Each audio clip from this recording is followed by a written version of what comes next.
ఒక కాకికి కష్టమొస్తే 100 కాకులు మూగుతాయి. అదేంటో ఒక పోలీసుని పట్టుకెళ్ళి అరెస్ట్ చేసి జైల్లో పెడతంటే, ఒక పోలీసు అధికారుల్ని నానా హింసలు పెడుతుంటే, అదే తరహా తప్పులు ఇప్పుడు చేయిస్తున్నటువంటి సందర్భంలో కూడా నోరు మెదపని కాకీల సంఘం ఎందుకో అర్థం కాదు. ప్రభుత్వ ఉద్యోగి కష్టమొస్తే మిగతా ఉద్యోగులందరూ ఉంటారనినే సంఘం పెట్టుకున్నారు. అంతేగాని పైరువీలు చేసుకోవడానికి, నాయకులకి పదవులు పొందడానికి, లేదంటే భవిష్యత్తులో నాయకులు ఎమ్మెల్సీలు, ఎమ్మెల్యేలు అవ్వడం కోసం కాదు కదా ఉద్యోగ సంఘాలు పెట్టింది. అందుకోసం ఉద్యోగులందరూ త్యాగం చేయాలా? సచివాలయ ఉద్యోగులు మనుషులు కాదా? వాళ్ళు ఉద్యోగులు కాదా? మిగతా వాళ్ళు ఎందుకు కలుపుకోరు? ఎన్‌జీఓలు ఎందుకు కలుపుకోరు? ఏందో ఇదొక విచిత్రమైనటువంటిది.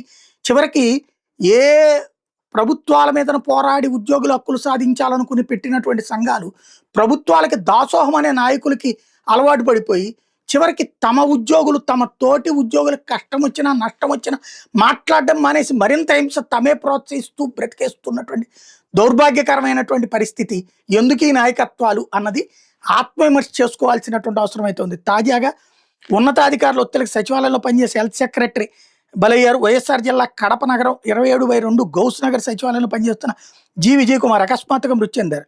ఈ నెల 17 మధ్యాహ్నం పాత కడప యూపీహెచ్సిలో విజయ్ కుమార్ విధి నిర్వహణలో ఉన్నప్పుడు ఉన్నతాధికారులు ఫోన్ చేసి సర్వేలు ఎందుకు చేయలేదు, పైనుంచి చాలా ఒత్తిడి ఉంది, తప్పకుండా సర్వేలు చేయాల్సిందని ఫోన్లు గట్టిగా మాట్లాడిన సమాచారం. పండగ సమయంలో విధి నిర్వహణలో ఉన్న ఉన్నతాధికారులు గట్టిగా మాట్లాడడంతో ఆమె ఒత్తిడి గురైనట్టు తెలుస్తుంది.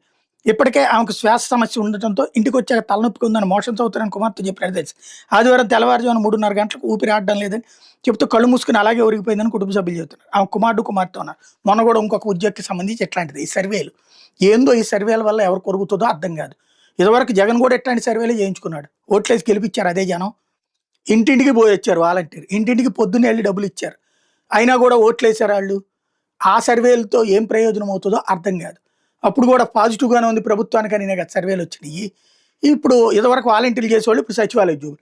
ఎందుకు వాళ్ళని హింసించడం? ఇప్పటికే ఐవేరస్ కాల్స్తో హింసిస్తున్నాం కదా పబ్లిక్ని. దానికోసం వాళ్ళని ఒత్తిడి చేయడం ఎందుకు అర్థం కాదు.